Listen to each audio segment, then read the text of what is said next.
Assalamu alaikum to all of you, and welcome to our another amazing episode of my podcast. I'm your host Fahad Aiwala, and I'm student at Rehan School Online Academy, and I'm also performing my responsibilities as an interview captain at the same institute.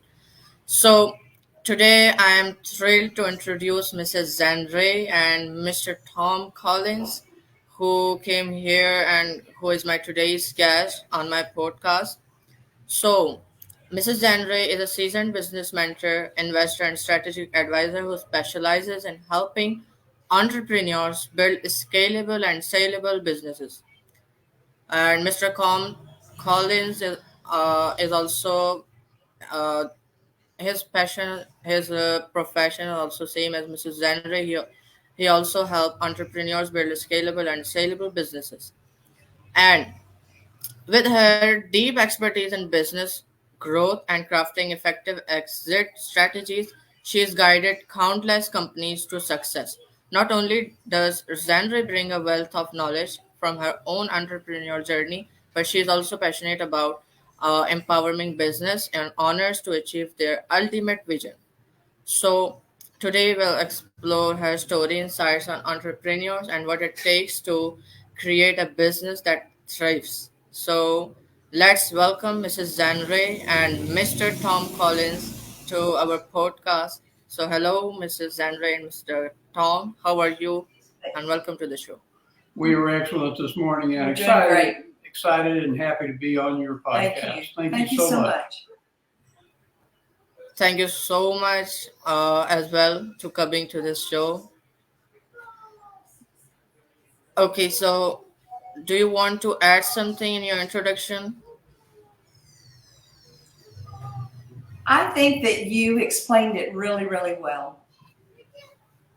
Thank you so much. And Mr. Tom, what about you?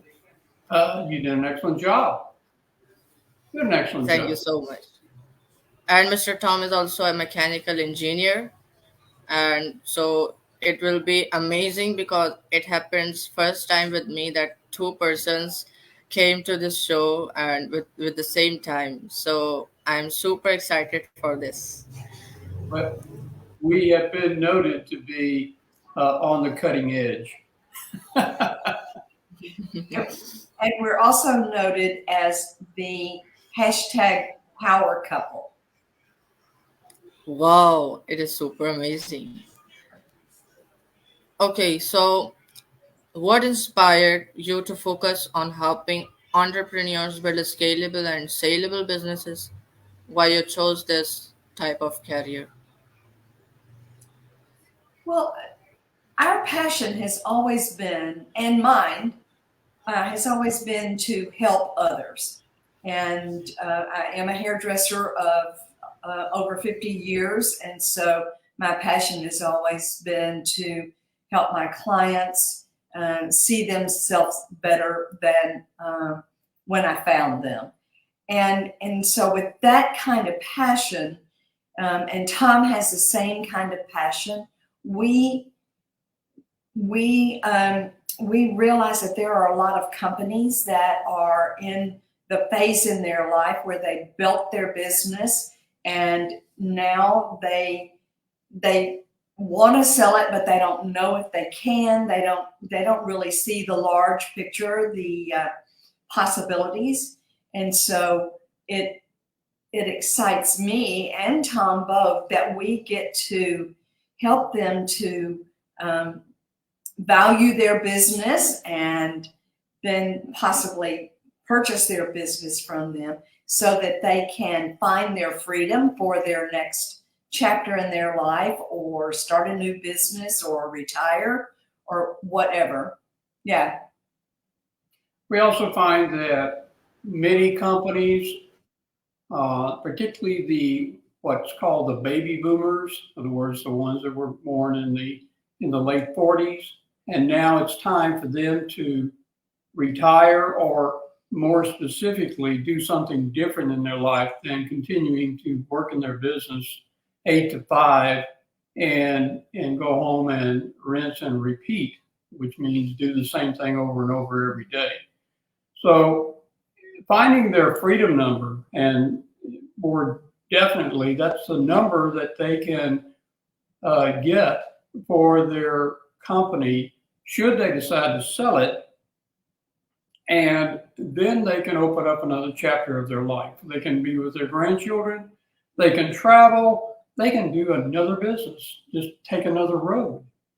And some of the reasons that the business owners want to sell their business is multiple, but one of them is, they're just tired.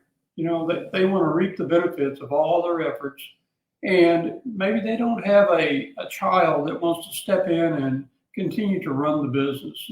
Children have their own way of thinking, and they want to do something different and not follow what the parents have set for them. They want to make their own decisions, and that's awesome. That is great, because everyone needs their own path that they feel comfortable with.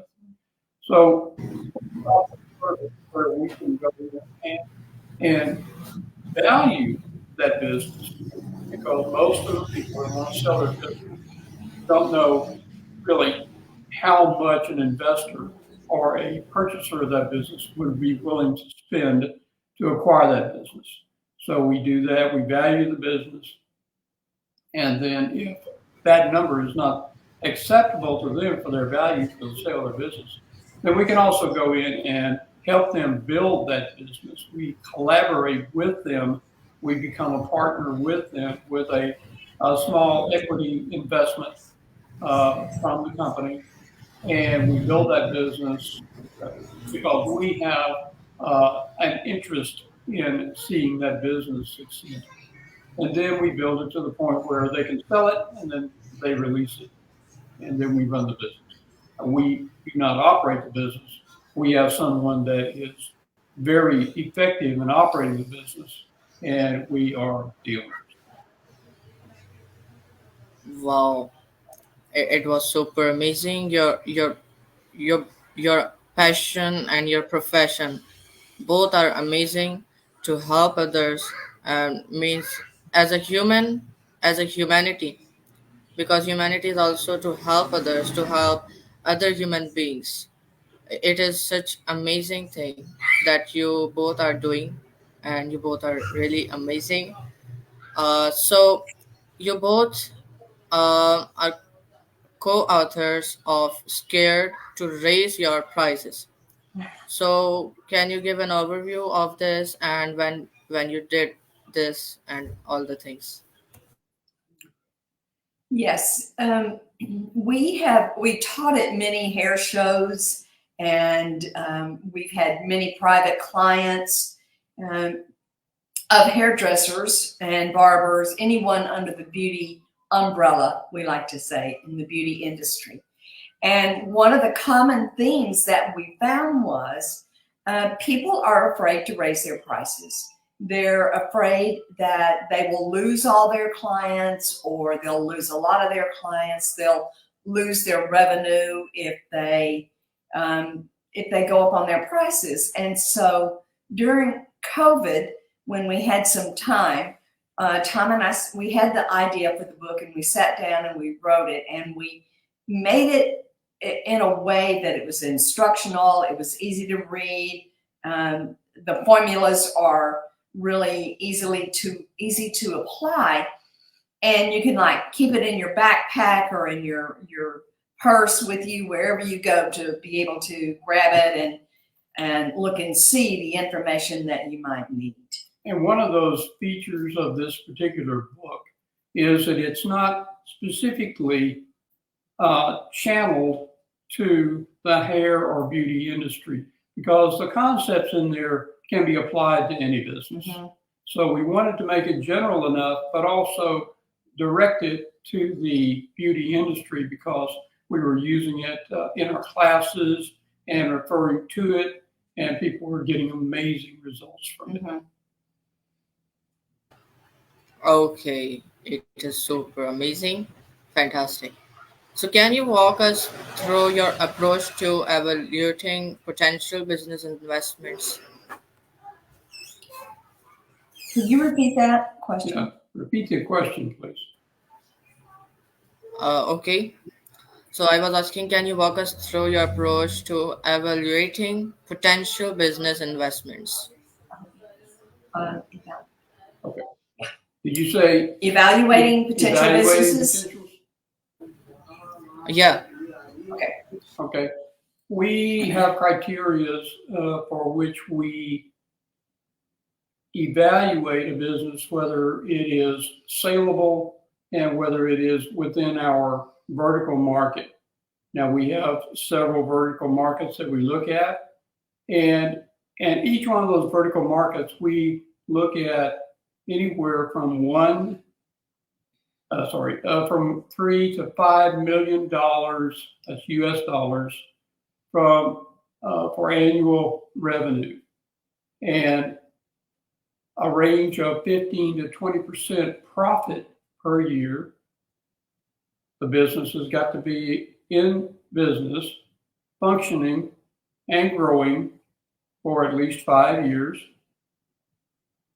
And in light of the event of COVID worldwide, we look at how that business has survived not only through COVID, but has also increased in their profitability because of the tenacity, the intensity, the effort that the owners have placed into that business to keep it going. And we also look at a minimum of 10 to 15 employees or team members in that company for long-term stability so that we can find an operator for the business as the owner steps out of the business.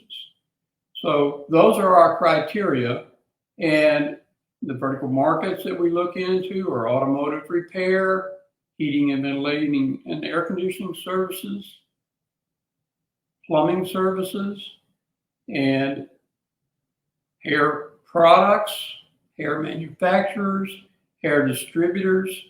So these are the vertical markets that we look in to see if someone is interested in selling their business. And the big thing here is, as we complete a transaction with the owner, it must be a win-win for both parties.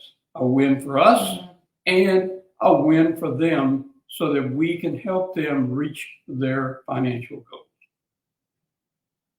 We look at, we start out by a strong discovery call to see who they are, why they want to sell their business, and to collect data about their company.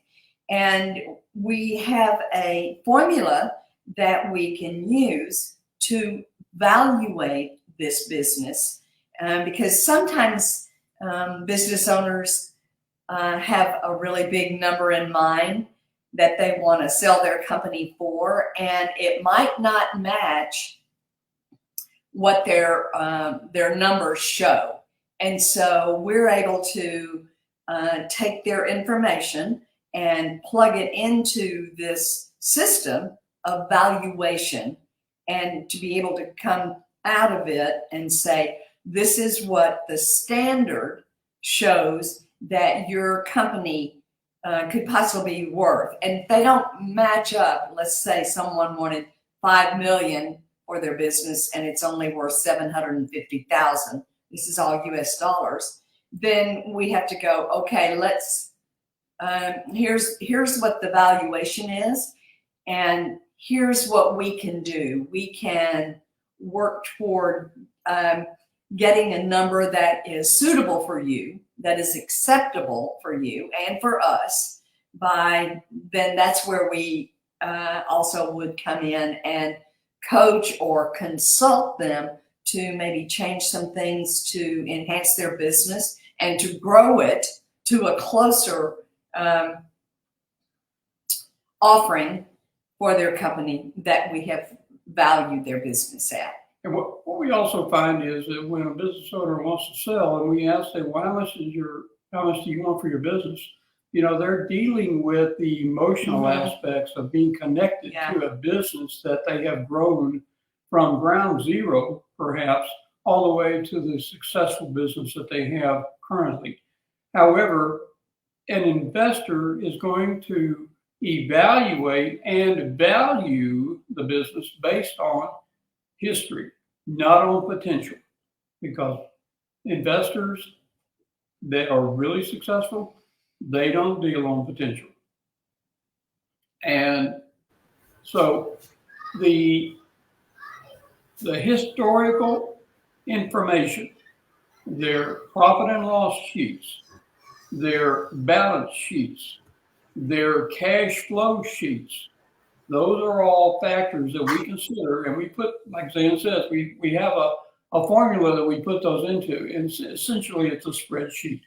And we take out the things that are emotional, and we deal just with, the facts, the numbers, the way it is right now, and the way it has evolved over the history of the company. So, and then if we don't find a match between the two numbers of what the person wants, and again, that may be dealing with emotional factors and stuff like that, and what we know that we can do and what is a realistic approach, then we go into what's called a consult for equity.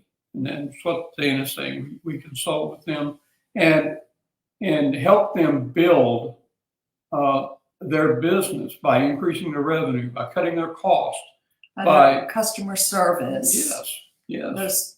And opening up maybe different features to add to the company so that they can increase their bottom line. Oh, that was amazing. Your processes of doing your business are amazing. So here's a question that comes to my mind suddenly, that your passions when you was a child on your childhood, so your passions are same as today, or on that time they were different? Do you want to answer that? I don't know. Okay, So, so my passion as a child, I was raised out in the country in Tennessee, and I was raised to work, right? We worked in the garden, we, worked around the house, we did all sorts of jobs. And so when I was 12, I went to work at a beauty salon as a shampoo girl. So my passion was this is where I learned my passion, was to serve others and to make money. And I think that has served me well throughout my whole life. My passions have changed throughout, but I kept that core passion, that deep serving passion that I had then. I have it still. My passion is to really make sure that when we work with a company, as we buy this company, that they know that they can trust us, and that we're passionate about taking care of their baby and making it better and better and better. And so I think that my passion has really grown in massive ways, and I still love to serve. It makes me so happy when we see someone else that is happy and are reaping the rewards from their efforts. And in terms of the passion, we are really energized and validated when we see those that we work with achieve their goals. That's why we do this. And we're here to help. We are here we give wonderful service for wonderful pay, and we are worth every penny that we put out. I do want to mention about Tom. When Tom was little, he had such a massive entrepreneurial spirit. You want to tell what you did when you were little? Well, I started out in the hair industry as well. and I was an executive assistant to my dad, who was a barber who ran a barber shop. I was in charge of sweeping the floors and picking up the towels and, making sure that the signs were turned over correctly when we opened and closed. So, I started early, and I was also shining shoes and making money. I was an entrepreneur at the age of 6. So I was making Oh, money. And then I moved on to a fishing bait business with my mother. That was successful. And then I moved on to a lawn service. That was successful. Then I moved on to university, and that was successful.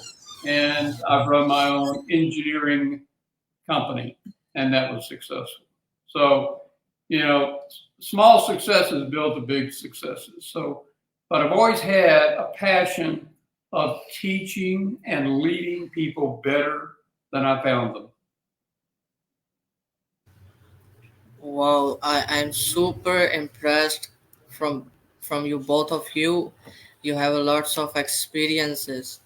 Mrs. Zan Ray is doing his she has started his career from 13 age, and Mr. Tom is doing from 6th. Means it is super great, and it is my observation that the pupils who are doing these types of careers, means like a little businesses from the age of 12, 13, and 14, they are most successful. They are top founders of the world. They are the top list in the world. This is super amazing, and um, my wish is also that I can make also money at the age of 14, as I am 14th. So maybe it will be happen or not. uh, so what are some key indicators that show a business is on the right back to scalability? Here's some key figures to show that a business is scalable. Okay. Uh, it would be, like I have mentioned earlier, the history of the company, uh, and and the products that are provided for that company, whether they're service or whether they're tangible products that you sell to the customer, uh, and how you sell those products. Either in nowadays, selling online is really, really big. Having an e-commerce store, that is really big. There are a lot of people who are making a lot of money and serving a lot of people with great products through an e-commerce. There are also brick and mortar companies that are not only starting up, but also continuing. And there's a little bit more expense in the brick and mortars than there are in the e-commerce. Uh, However, it's your passion. If you're not comfortable with doing an e-commerce and you want to do a brick and mortar and you want to have that tactile contact with your customer, then that's important to have that. And to become scalable, you would need to see what your history looks like over the past 5 years minimum, and see if you're growing by what you're doing already. In other words, your sales are increasing, the number of products that you're handling are increasing, and what products are not increasing, so that you can shed those because they are not profitable for you, and because there's somebody else somewhere else that is providing that product as well. And in looking at what other avenues you could open up to increase sales, you may have to get more education about it. And that is a key factor we look for. If the company is continuing to educate its staff, forward looking, not locked into this is what we're going to do forever, because change is inevitable. You can't get away from it, and you must adapt to it.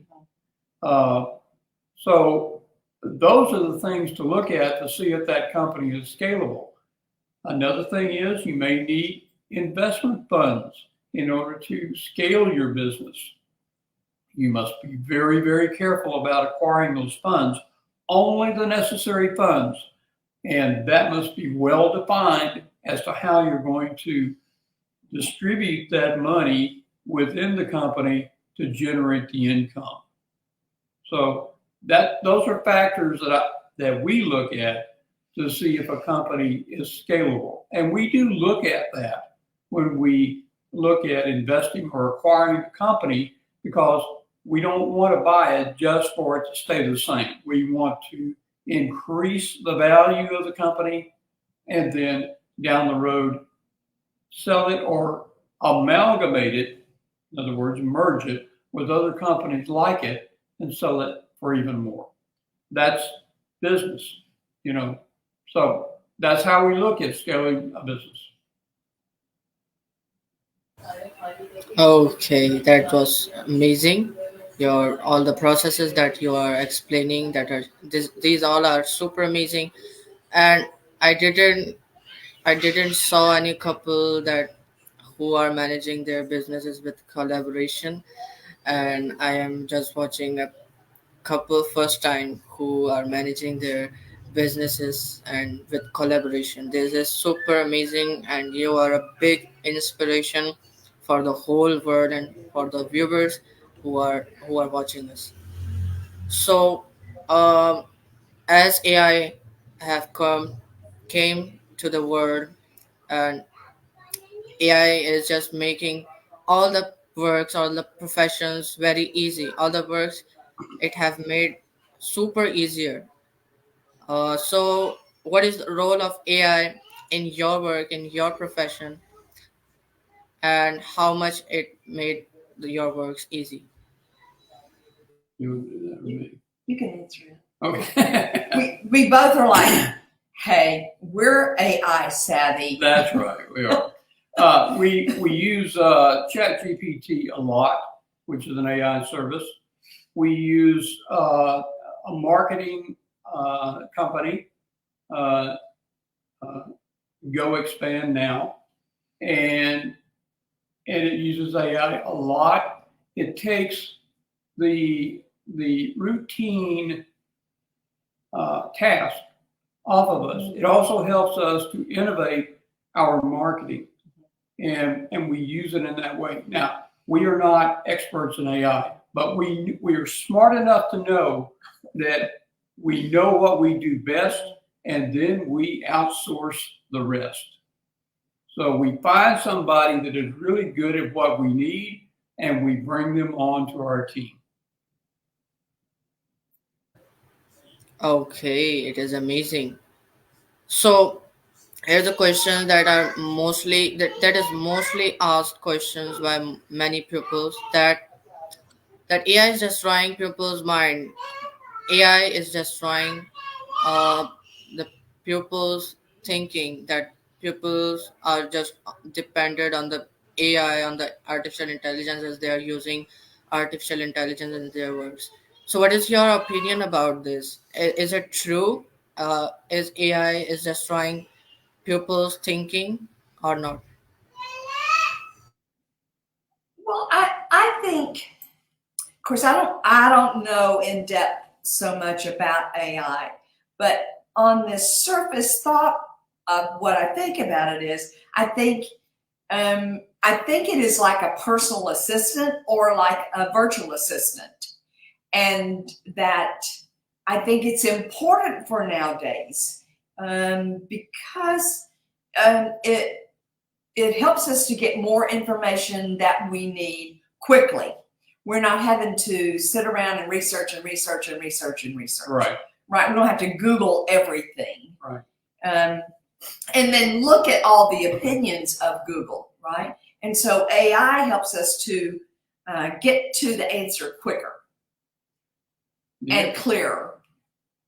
Another major part of this is if you are a CEO of your company, if you are a owner of your company, you cannot afford to give away your power, which means that you need to continually monitoring the results of the AI's efforts that you instruct it to perform. So that I can imagine that it would be easy for somebody to say, well, yeah, I just throw it over to AI and they take care of it. But they never monitor it. It's the same situation that an owner of a company never looks at their profit and loss sheet until their accountant provides it at the end of the year. How in the world can you operate and manage a company if you're not continually monitoring its progress? So the same is with AI. We cannot afford to just wholesale give it and say, you take care of it for us. I don't want to ever see it again. You just do it. And then it's up to AI to run your company. You can't do that. You just can't do that, because the bottom line is you look around and you want, this is not the company I want. And you're wondering, how in the world did it get here? It's because you abdicated control. Exactly. Your both opinions are amazing, and it is really true. And viewers, it is not true that AI is destroying your way of thinking or your ability to think. It is just an assistant, like your partner in your business. So it is not a bad thing. It is not a like evil that you are imagining. It is just a simple thing that helps you in at your works, whatever you are doing. Okay. Anyways, how do you help business owners balance growth while maintaining profitability? How do we, We're going to repeat the question yeah, the way we how do understand it we, here. how do we help businesses grow while maintaining Yeah, while maintaining profitability. profitability? Profitability. Mhm. Okay. Here's one way that we help companies. The profit is basically an equation. You have money in, you have money out, and then you have what's money left. Okay. And within that bracket, you can change the following things. You can hold constant the following things: the cost. You can hold what the owner is taking out of the business. You can control salaries. Those are all expenses. Now, if you hold all those constant and you increase the revenue, then that goes immediately to the bottom line, to the profit. That increases the profit. Now, this is an iterative process because you have so many variables in here that you've got to constantly monitor those variables. So that's why I say that the owner of the business needs to have that. If it's a very young business, it's every 2 weeks you need that profit and loss. So you need to have your finger on the pulse of that cash flow. If it's an older business, you can go maybe to every month. If it's even an older business, maybe every quarter.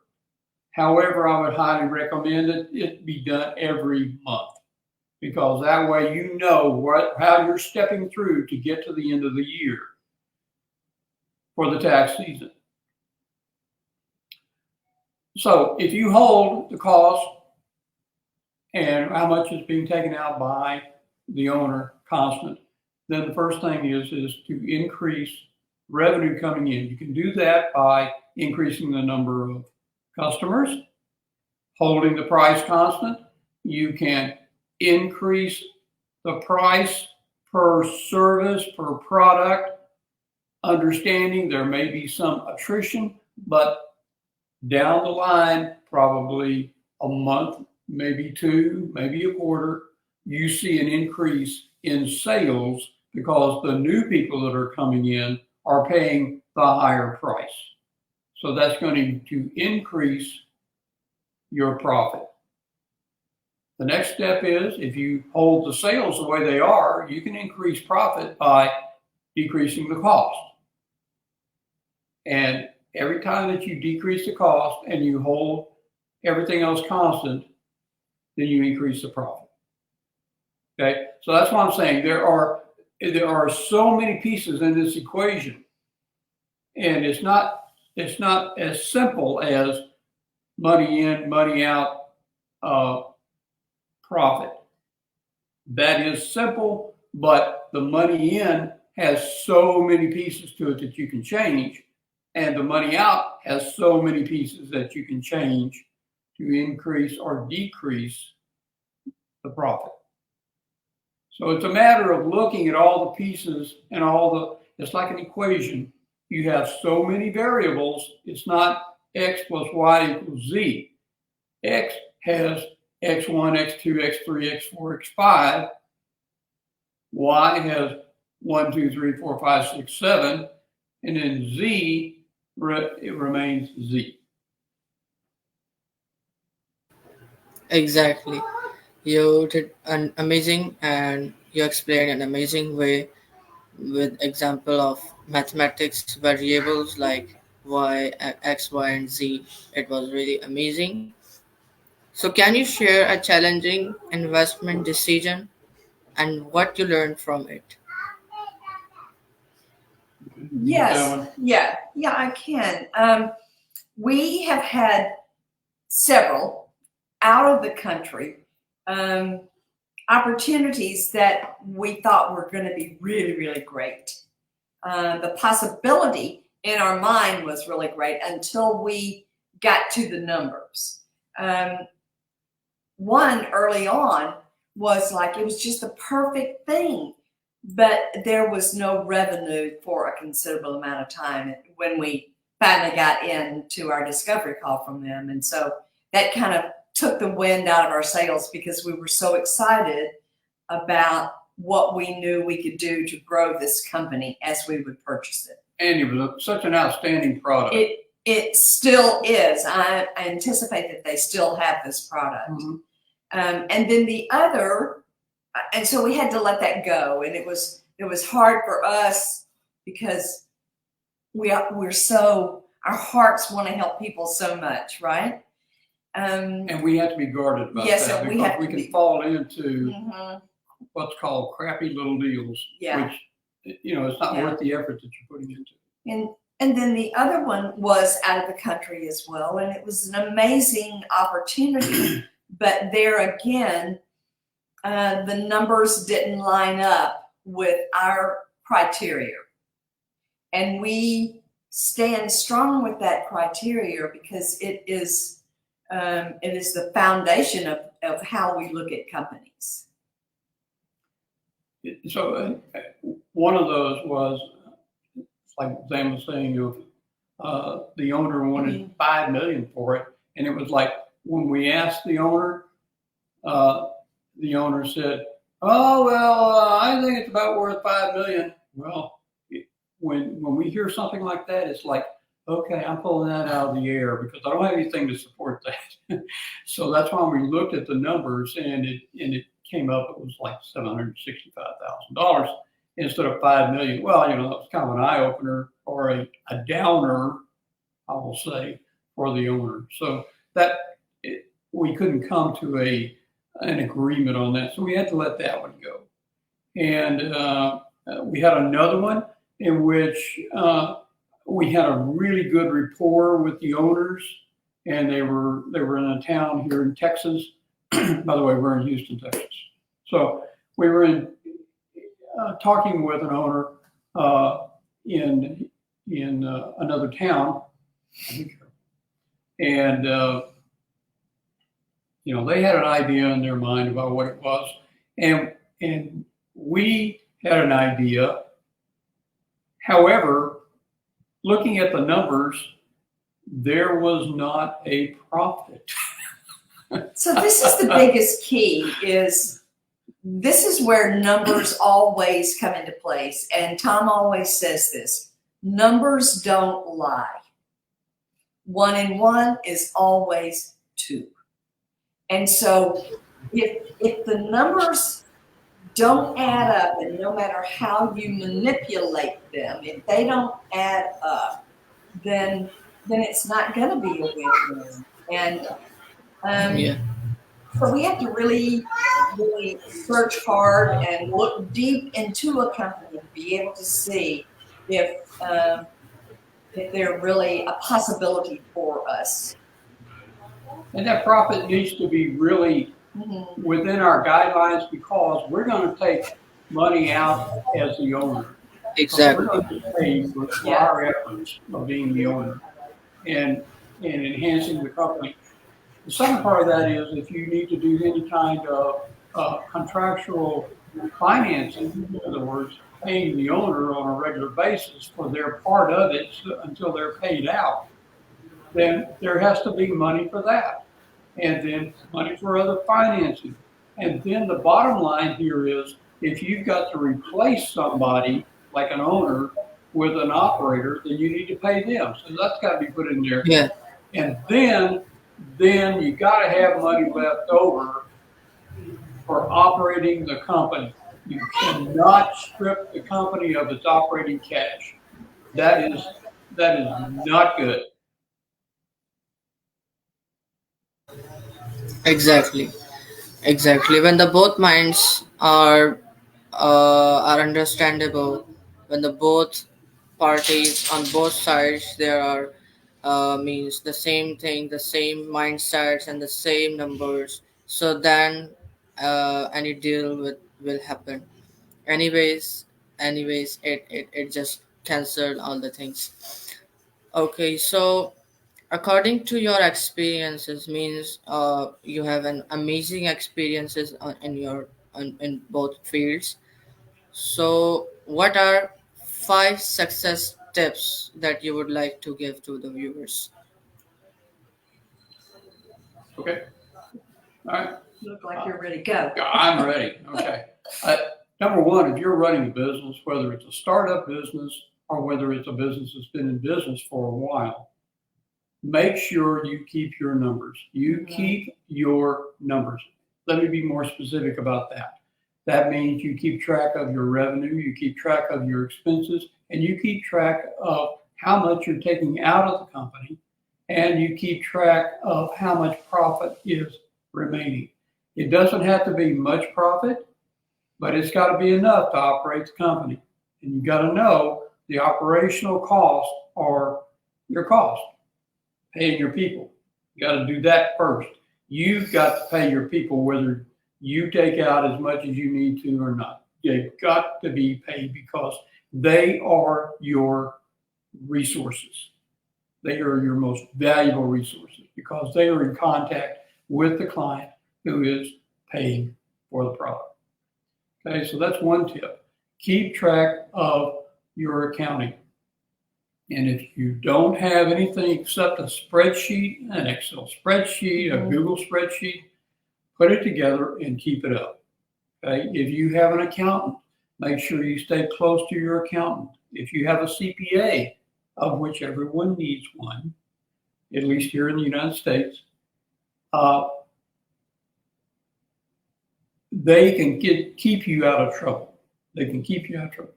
Here's another one. Pay your taxes. That was the one I was going to say. Oh, okay. Okay, talk about that. Always here in the United States, it is important that we pay the Internal Revenue Service taxes for the business, for the revenue that we have inquired.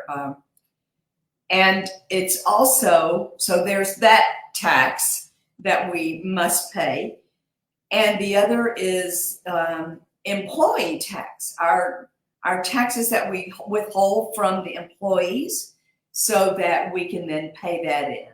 And those two things are by far one of the most important things to keep yourself strong and steady and your company running is to make sure that you're paying your taxes, paying them on time, and don't dip into those taxes. Never, ever dip into those taxes to make the rent or whatever, because they need to be set aside or filed on a regular basis. So there are two things there I wanted to expand on the taxes. There is a tax return, an annual tax return here in the United States, and this, I'm sure, can be applied to any other country in which you've got to pay taxes. But here in the United States, since we're more familiar with this, set up your tax payments on a quarterly basis. And like Zan is saying, put that money back so that when that is due, you're paying estimated taxes, is what you're doing, based on the previous year. So put that money back into a savings account. Here it's called an escrow account. And that money is there. You don't have, it's not like a cloud up here working like, oh my God, at the end of the year, I got to pay these taxes. Well, I'm not going to think about that right now. Well, when that cloud starts to rain at the end of the year, when you need to pay your taxes, it could be a storm. And you don't want that to happen. So you want to mitigate that by paying that on a quarterly basis. And Zan is absolutely correct. Mm-hmm. You need to put that money back. If you are taking taxes out from your employees, you need to make sure that gets paid, because so many companies get in trouble. Yes, I've seen it time and time again. That's right. And it's so unnecessary because people, the owners of the business, the operators, they need to understand how to run the business. They can't just go on, well, let's see, I want to make pasta here, and that's all I want to do. Well, if you've got a business that makes pasta, and that's all you're doing is making pasta, and you're not running the business, it's going to go down because you're not operating the business. Because there's a lot to know about operating a business, whether it's pasta or whether it's hair salon or making toys. There's a lot to know about running a business. So I think that's some of our two. tips. Well, that was two. So let's give you another one. Every month, look at your profit and loss statement. Yes, you're right. Yes. Put that on your calendar. Have your CPA or your accountant or whoever it is put that together. If you don't have a piece of software that does it for you, like Quicken or QuickBooks or something like that, then do it on a spreadsheet. I do two of them for our business. I have one on Quicken and I have one on a spreadsheet. I keep it tracked daily. Cash flow is that important to any business and to the lifeblood of your personal life as well. So that's three. Let's see. Meet with your employees regularly. Don't assume that they know what to do. Ask them questions. Make sure, and it's not, an adversarial thing. Hey, how can I help you today? Is there something that you don't quite understand or hadn't been running right for you here? Let's look at that. Let's sit down and look at that. It's having an open door for your employees so that they trust you and you develop a culture. Yes, a culture. So talk about culture. Well, culture is really important to have in a company, to know exactly who you want to serve, what you want to serve, and more importantly, how you can help serve your team in a way that everybody is on the same page. And that was another thing that I wanted to say, is to listen. It's so important to listen to what the customer says, what the team has to say. We sometimes, when we're in a business, we get all caught up in the running of everything. And yes, we'll have a team meeting, and then we'll walk away from the team meeting and feel like that everybody just wanted something. Instead of, if we will pause and really listen to what they have to say, there's so much value that can be added to the business by what they have to offer. So listening is a really big key. One thing that I'm going to leverage off on what Zan said, everyone is looking for significance. Yes.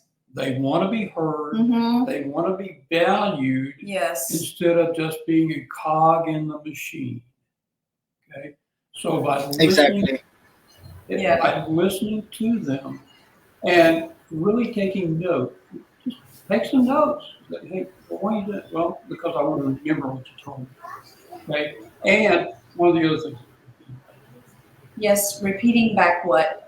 This is another important piece too, in communication, whether it's in business or in relationships or in life, is to listen to what someone says and then repeat it back to them so that they know that you heard them. And that's a huge piece in being able to say, so let me just repeat this back to you so that I'm clear about what you said. And then the other person has the opportunity to say, yes, that was what I was saying. Or they can say, no, you missed the boat on that. What I was really saying was. And so this happens definitely in companies and definitely in personal relationships and friendships. This is really, really important. And it offers a safe environment, because if two people have a safe environment, that, this doesn't go outside of our conversation, and have an agreement on that up front, then the people know, really cares, So I'm going to really unburden my heart here and tell you exactly the way I feel. And that doesn't mean that the other person has a solution. The solution comes from the collaboration of both minds. Right. That's where the solution comes from.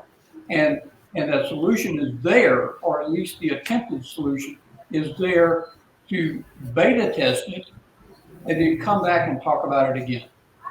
Because you're headed for not a final solution, but a solution that can move you down the road collectively. Exactly. That was really amazing, and I just asked 5 successful tips, and they just explain means their whole lives. They just squeeze their whole lives experience, and that was really amazing, super amazing, successful tips that viewers, you should also implement these in your lives. And Mrs. Zan Ray also said that to repeat that what you have heard, it is also a, a, a point in communication, not only in business, also in communication. When we communicate with someone, when we have a conversation with someone, so we have to take care of this. That was super amazing. So looking ahead, what's next for you, and what kind of impact do you want to continue making in the business world? Well, I know that this is a timed podcast, so we'll try to encompass everything. But we are on such a trajectory. We are moving up so fast. Tom and I both we are students of many mentors, and we are moving at such a fast rate in our company and expanding it even more and even more.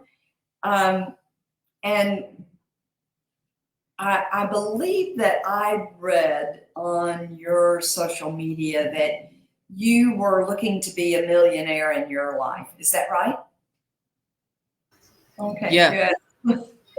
Good. And that's our mission, is to be multimillionaires, right? Not just settling Wow. for being a Yeah. millionaire. So we're going to say Exactly. you hook on to that with us too, right? So everything that we do is totally focused toward the direction that we are moving in. And that is helping as many people as we can, being of service, um, and also um, making a lot of money, being massively wealthy, and having amazing fun times. I mean, last night we had a date night and went to a wonderful performance of string quartets. And it was so nice to be out in the world. And I think that COVID kind of had us all to draw back some, but being out in the world is our next mission. And so saying yes to you for this podcast was a part of our mission. So I want to add another uh, item here. You see us on here. Zan looks so wonderful and so young. Thank you, honey. And just Yeah. to put a fact in there, I turned 77 2 weeks ago, and Zan will be 77 In November. In November. Yeah. So I say that to not impress you, but to impress upon you that you stop learning, No. regardless of what age you are, Yeah. because we are in a constant acceleration of learning. Yes. We are not finished, Nope. and we won't be finished for a long time.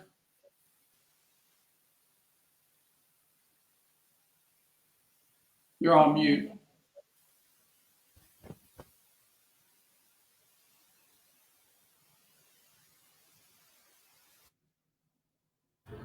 Okay, now?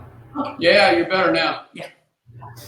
Yeah, I think that was my headphones issue. So I was saying that I'm super shocked. I just suddenly got a shock when he said you will be turning into 77, but she's looking like 40. It is super amazing. Okay. Oh, thank you so much. Hey, you can stay on us for a long time, buddy. And there is a fact your hearts are also young. Your hearts are also super young and amazing, kind. You both are really kind, and you're just going to make a wonderful impact in our world. Our world. I just uh, need you, and we need you in our podcast and our shows to listen more about you.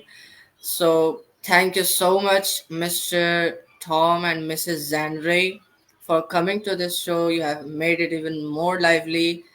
All the things that you have clarified means I have to say that you just squeezed your whole life's experience in this podcast, right? So it was super amazing. Even though you have explained each and everything related to successful or like all that stuff on my third last question. But if you would like to give any advice to the viewers, If can we tell the viewers how to get in contact with us if they want to communicate with us? sorry, can you repeat it? I said, can we tell your viewers how they can get in contact with us if they want to know more?